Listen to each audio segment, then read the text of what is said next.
Mi novio emigró y mantuvimos una relación a distancia donde le fui infiel. Ahora que volvió y se enteró que le fui infiel me termina. Después de haberlo esperado tanto tiempo. Andrés y yo teníamos un amor de película. De esos que empiezan en la adolescencia y que todo el mundo asume que durarán para siempre. Crecimos juntos, literalmente. Nuestros primeros besos, nuestras primeras peleas, nuestros sueños, todo estaba entrelazado. Él era mi otra mitad, la pieza que completaba mi puzzle. Cuando terminó la universidad, consiguió una oportunidad increíble, un contrato de 2 años en una empresa de tecnología en Alemania. La decisión de que se fuera fue la más difícil de nuestras vidas. Lloramos durante semanas. Pero ambos sabíamos que era una oportunidad que no podía dejar pasar. Era por nuestro futuro. El plan era perfecto. Él se iría, ahorraría dinero, ganaría experiencia, y a los 2 años volvería a casa para que pudiéramos, por fin, comprar nuestra casa y empezar nuestra familia. Yo me quedaría, mantendría nuestro círculo de amigos, trabajaría y, lo más importante, lo esperaría.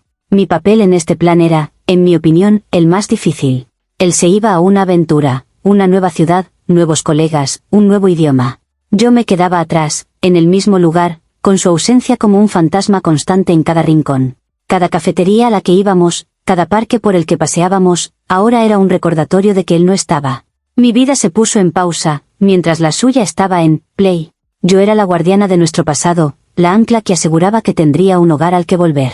Los primeros 6 meses fueron soportables. Hablábamos todos los días. Videollamadas, mensajes de buenos días y buenas noches, a pesar de la diferencia horaria. Nos contábamos todo. Pero poco a poco, la distancia empezó a hacer su trabajo sucio. Sus historias se volvieron sobre gente que yo no conocía y lugares que no podía imaginar. Mis historias le parecían cada vez más triviales, las mismas quejas sobre mi trabajo, los mismos dramas con nuestros amigos de siempre. La conexión se empezó a sentir forzada, como si estuviéramos leyendo un guión de la pareja perfecta a distancia. La grieta no fue una pelea, fue el silencio. Las llamadas se hicieron más cortas. A veces, pasaba un día entero y solo intercambiábamos un par de mensajes. Él estaba ocupado, agotado, en una cena de trabajo. Y yo lo entendía, de verdad, pero la comprensión no aliviaba la soledad. Era una soledad profunda, corrosiva. Me sentía como una viuda cuyo marido seguía vivo. Mis amigas intentaban animarme. Sal con nosotras, decían. No puedes quedarte en casa todos los fines de semana. Al principio me negué. Sentía que salir, divertirme, sería una especie de traición. Pero la soledad es una fuerza poderosa. Y después de un año de noches de sábado en pijama, empecé a ceder. Empecé a salir. Solo para tomar algo, para sentirme normal. Pero en el fondo, sentía que estaba traicionando mi papel, el de la novia paciente y sacrificada que lo esperaba en casa. La tensión entre la mujer que se suponía que debía ser y la mujer que necesitaba ser empezó a desgarrarme por dentro. Empezar a salir de nuevo con mis amigas fue como aprender a respirar después de haber estado conteniendo el aliento durante un año. Al principio, me sentía culpable. Cada risa, cada cóctel, venía acompañado de una punzada de remordimiento. ¿Qué estaría haciendo Andrés? ¿Estaría pensando en mí? Me pasaba la mitad de la noche mirando el teléfono, esperando un mensaje que a menudo no llegaba hasta la mañana siguiente. Pero con el tiempo, la culpa se fue atenuando, reemplazada por una necesidad desesperada de normalidad. Mis amigas eran maravillosas, pero no podían llenar el vacío. Ellas tenían sus propias vidas, sus propias parejas con las que volvían a casa. Yo volvía a un apartamento silencioso, a una cama fría. La espera se estaba convirtiendo en una especie de enfermedad crónica, un dolor sordo y constante. La tentación llegó en la forma de Sebastián. Él era parte de nuestro círculo de amigos extendido, alguien que siempre había estado ahí, en la periferia. Después de que Andrés se fuera, empezamos a coincidir más a menudo en las reuniones. Sebastián era el polo opuesto a Andrés. Andrés es reflexivo y tranquilo, Sebastián es espontáneo y extrovertido. Y lo más importante, estaba allí, físicamente presente. Nuestra conexión se construyó sobre la base de mi soledad. Él veía lo triste que estaba, lo mucho que echaba de menos a Andrés. Se convirtió en mi confidente de la espera. ¿Has hablado con él hoy?, me preguntaba con genuina preocupación. Me escuchaba quejarme de la diferencia horaria, de las llamadas perdidas. Era mi paño de lágrimas. Mi justificación era, en mi mente, completamente pura. Sebastián es solo un amigo. Un amigo bueno y comprensivo que me está ayudando a superar el periodo más difícil de mi vida. No hay nada romántico en esto. Él sabe que amo a Andrés. Simplemente me está haciendo la espera más soportable. Andrés, si supiera lo sola que estoy, querría que tuviera un amigo así. Pero la amistad empezó a adquirir otros matices. Empezó a invitarme a hacer cosas durante la semana, cuando sabía que la soledad era peor. ¿Quieres ir al cine? Sé que odias ir sola. ¿Vamos a cenar? Hay un sitio nuevo que te encantaría. Eran gestos de amistad, sí, pero también eran citas. Citas que yo me negaba a llamar por su nombre. Empecé a omitirle a Andrés el nombre de Sebastián en nuestras conversaciones. En lugar de «salí a cenar con Sebastián», decía «salí a cenar con unos amigos». No era una mentira, técnicamente, pero sabía por qué lo hacía. Sabía que el nombre de un hombre, repetido con demasiada frecuencia, habría hecho sonar las alarmas de Andrés, por muy lejos que estuviera. Lo estaba protegiendo de una preocupación innecesaria, de un drama que no existía. La línea se desdibujó por completo una noche, unos 18 meses después de que Andrés se fuera. Era mi cumpleaños. Andrés me había enviado un precioso ramo de flores y habíamos hecho una videollamada torpe y corta por la mañana. Por la noche, mis amigas me organizaron una fiesta. Y, por supuesto, Sebastián estaba allí. Al final de la noche, cuando ya todos se habían ido, él se quedó para ayudarme a limpiar. Me dio mi regalo, una primera edición de mi libro favorito, que sabía que llevaba años buscando. Fue un gesto tan increíblemente atento, tan personal, que me eché a llorar. No de felicidad. De una tristeza abrumadora. Lloraba por el hombre que estaba a miles de kilómetros y que no podía estar allí, y por el hombre que estaba frente a mí y que conocía el regalo perfecto para hacerme. Sebastián me abrazó. Y en ese abrazo, no sentí solo consuelo. Sentí algo más. Algo que me aterrorizó y me atrajo al mismo tiempo. El abrazo en la noche de mi cumpleaños se convirtió en un punto de no retorno. Después de eso, la tensión entre Sebastián y yo era una constante, una corriente subterránea en cada interacción. Ambos sabíamos que habíamos cruzado un umbral invisible. Seguíamos llamándolo amistad, pero era una palabra que se sentía cada vez más hueca. Las videollamadas con Andrés se convirtieron en una tortura. Su cara en la pantalla se sentía como la de un extraño, un personaje de una vida pasada. Le sonreía, le contaba anécdotas insulsas, pero me sentía como una actriz en una obra de teatro. El verdadero drama, la verdadera conexión, estaba ocurriendo fuera de la pantalla. El punto de inflexión final ocurrió hace 3 meses, a solo un par de meses del regreso programado de Andrés. Sebastián me invitó a pasar el fin de semana en una casa rural que sus padres tenían en la montaña. Era una escapada de amigos, junto con otra pareja. La excusa perfecta. A Andrés le dije que me iba de retiro de yoga, con unas amigas.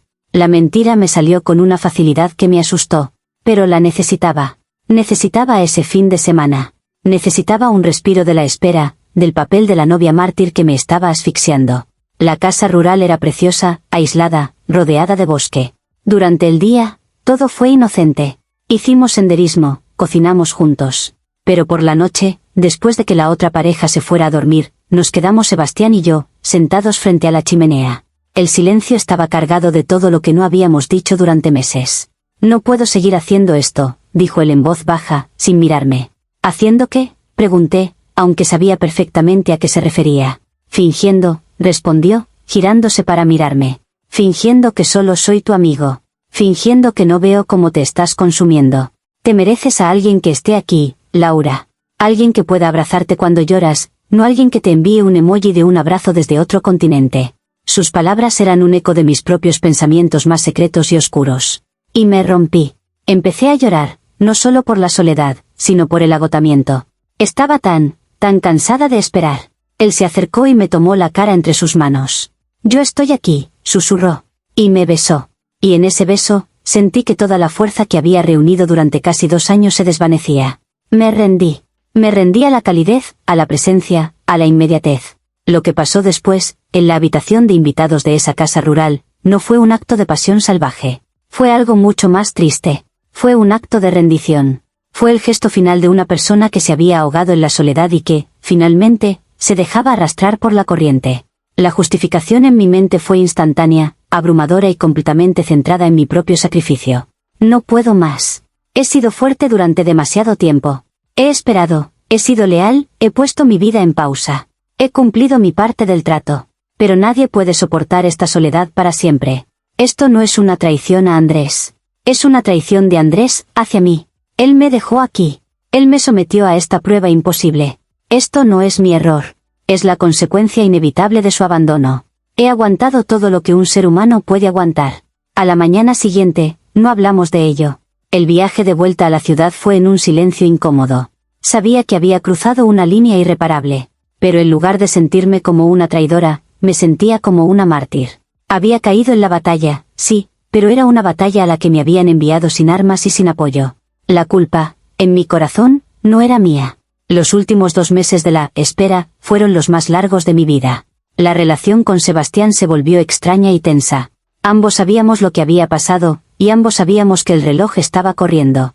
Acordamos, sin decirlo explícitamente, que lo del fin de semana había sido un error y que debíamos olvidarlo. Volvimos a nuestra fachada de solo amigos, pero algo se había roto. Mientras tanto, mis conversaciones con Andrés se llenaron de una nueva emoción, la cuenta atrás. Solo 8 semanas, ya tengo el billete de avión, no puedo esperar a abrazarte. Cada uno de sus mensajes entusiastas era como una pequeña puñalada de culpa. Pero yo me aferraba a mi narrativa. Había aguantado casi 2 años. Un desliz, un momento de debilidad, no podía borrar todo ese sacrificio. Planeaba llevarme ese secreto a la tumba. Era mi carga, el precio que había pagado por mi soledad. El día que volvió fue surrealista. Lo esperé en el aeropuerto, con un cartel hecho a mano, igual que en las películas. Cuando salió por la puerta de llegadas, era él, pero a la vez no lo era. Estaba más delgado, con el pelo más largo. Nos abrazamos, y se sintió a la vez familiar y extraño. Los primeros días fueron una especie de luna de miel forzada. Intentamos reconectar, volver a ser nosotros. Pero había una distancia, una torpeza que no podíamos superar. Y yo sabía por qué. Mi secreto estaba entre nosotros, como un fantasma en la habitación. La confrontación llegó de la forma más estúpida y mundana posible. Una semana después de su regreso, estábamos deshaciendo una de sus últimas maletas. Sacó un pequeño marco de fotos digital que le había regalado. A ver qué fotos nuevas has metido, dijo, sonriendo, y lo enchufó. La pantalla cobró vida, y empezaron a pasar imágenes de los últimos 2 años. Fotos mías con mis amigas, de su familia, de nuestro perro. Y entonces, apareció. Una foto del fin de semana en la casa rural. No era una foto comprometedora, era una foto de grupo, yo, Sebastián y la otra pareja, sonriendo en la cima de una colina. Pero la había subido nuestra amiga en común a una carpeta compartida que se sincronizaba automáticamente con el marco. ¿Quién es ese?, preguntó Andrés, su voz casual, señalando a Sebastián. No me suena. Mi corazón se detuvo. Ah, es Sebastián. Un amigo, dije, intentando sonar despreocupada. Parecéis muy amigos, comentó él, pasando a la siguiente foto. Pero algo en su tono había cambiado. La semilla de la duda estaba plantada. Esa noche, no pudo dormir. Se levantó y fue al salón. Lo oí teclear en su portátil. A la mañana siguiente, era un hombre diferente. Sus ojos estaban rojos, y tenía una expresión de acero. He estado mirando las redes sociales de nuestros amigos, dijo, su voz era un susurro helado. Es curioso. El nombre de Sebastián aparece mucho en los últimos meses. Cenas, fiestas, cine, un viaje de fin de semana a una casa rural, un retiro de yoga, creo que lo llamaste. Me quedé paralizada. No tenía escapatoria. Andrés, no es lo que parece, empecé. Ah, no, replicó. Pues, por favor, ilumíname. Porque lo que parece es que mientras yo estaba a miles de kilómetros, trabajando para nuestro futuro, tú te estabas construyendo una vida nueva con otro hombre. Decidí que la única salida era una confesión a medias, envuelta en mi sacrificio. Estaba sola, lloré, las lágrimas eran genuinas esta vez. Me sentía abandonada. Sebastián solo era un amigo, pero una noche cometí un error. Un error estúpido. Pero te he esperado, Andrés. Te he esperado durante 2 años. He puesto mi vida en pausa por ti. ¿Acaso eso no cuenta para nada? Él me miró, y no había compasión en sus ojos. Solo una herida tan profunda que parecía un abismo. ¿Qué me has esperado?, dijo, y su voz estaba llena de una incredulidad amarga. No, Laura. No me has esperado. Has estado ocupando tu tiempo mientras yo volvía. Has usado mi ausencia como excusa para hacer lo que te ha dado la gana, y ahora pretendes que tú, espera, es una especie de regalo que me haces. No es justo, sollocé. Tú no sabes lo duro que ha sido. Tú eras el que estaba de aventura. Mi aventura era trabajar 16 horas al día y dormir en un apartamento diminuto, soñando con volver a casa contigo cada noche, dijo, su voz rompiéndose por fin. Y resulta que la casa a la que quería volver ya tenía otro inquilino. Se pasó las manos por la cara, agotado. Se acabó, Laura. No puedo. No puedo mirar a Sebastián, no puedo mirar a nuestros amigos, y desde luego, no puedo mirarte a ti sin ver esto. Después de todo lo que he sacrificado, grité, mi indignación superando mi dolor. Después de haberte esperado tanto tiempo, ¿me vas a dejar por un estúpido error? Él me miró, y su rostro era el de un extraño.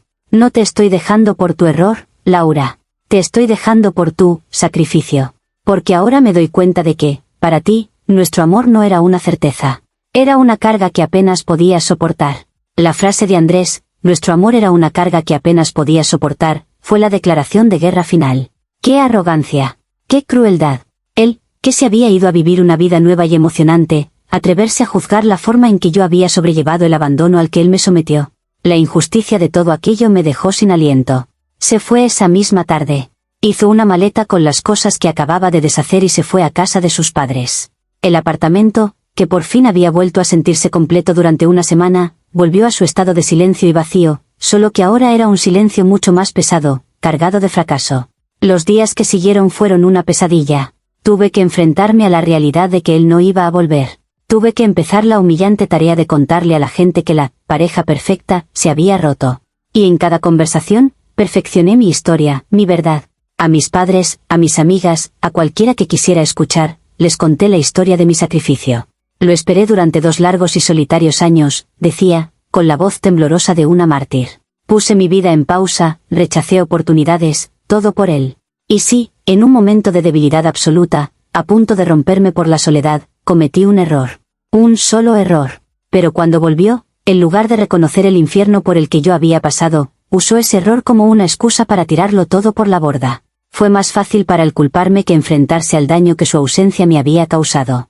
En mi narrativa, yo soy la heroína trágica. Soy Penélope, tejiendo y destejiendo mi vida mientras esperaba a un Ulises que, al volver, resultó ser un juez cruel en lugar de un marido agradecido. Mi infidelidad no es el crimen, es una herida de guerra, una cicatriz obtenida en el campo de batalla de la soledad al que él me envió.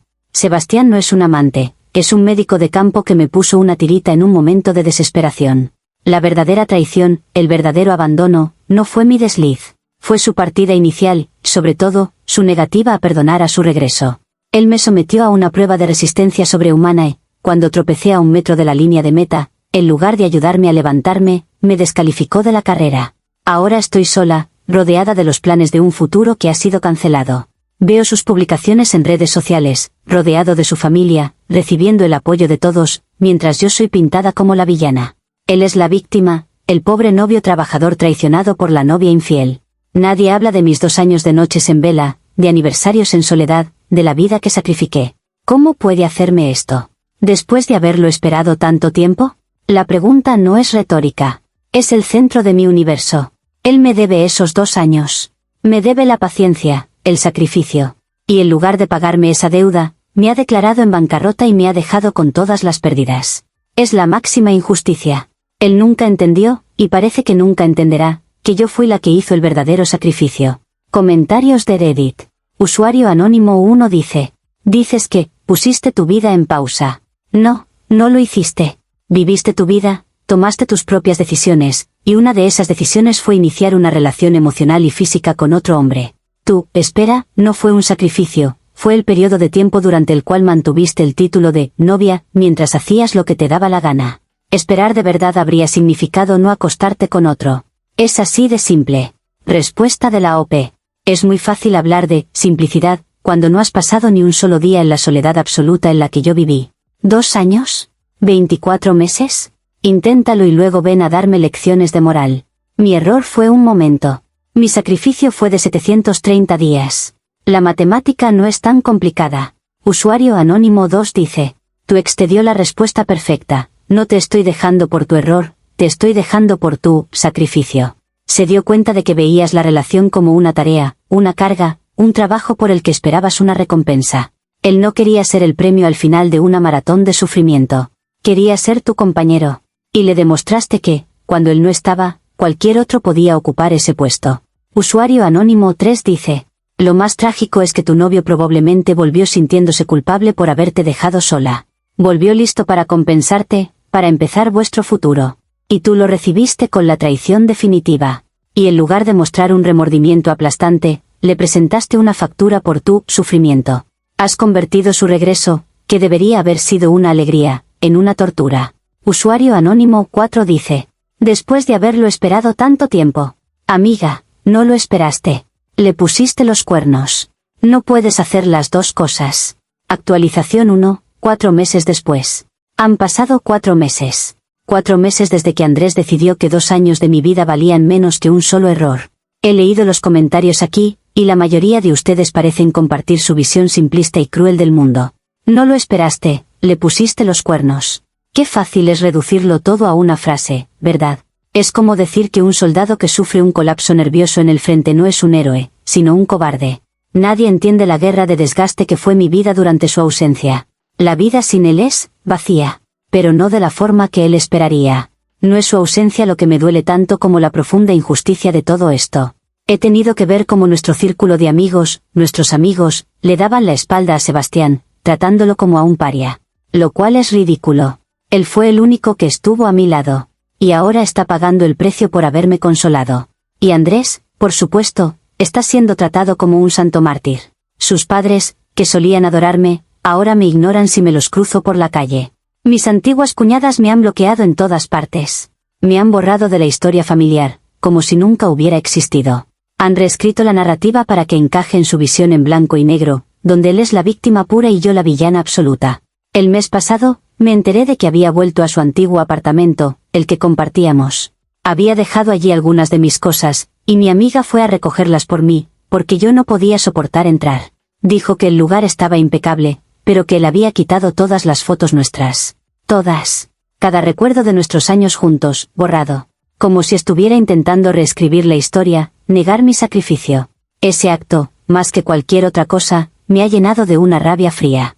¿Se atreve a borrar los años en los que yo fui la única que mantuvo viva la llama de nuestra relación? ¿Los años que pasé defendiéndolo ante amigos que decían que, quizás no volvería? ¿Las fiestas a las que fui sola, sintiéndome como una pieza suelta? Mi error fue un momento de debilidad. El suyo es un acto continuo de crueldad y reescritura histórica. Él no solo me está dejando, está intentando anular mi sufrimiento, invalidar mi espera. Y eso es algo que no puedo perdonar. Mi resentimiento no es solo por la ruptura, es por su ingratitud. Actualización 2, 1 año después. Ha pasado 1 año desde que Andrés volvió y destrozó mi vida. He aprendido a vivir con el resentimiento. Se ha convertido en una especie de compañero constante, un fuego que me mantiene caliente en las noches frías. Me mudé de ciudad hace 6 meses. No podía seguir viviendo en un lugar donde cada esquina me recordaba a él o a la forma en que su gente me había condenado al ostracismo. Necesitaba un nuevo comienzo. Tengo un nuevo trabajo, un nuevo apartamento, una nueva vida, pero es una vida construida sobre las ruinas de la anterior. Sebastián y yo intentamos salir durante un tiempo. Parecía lo lógico, pero no funcionó.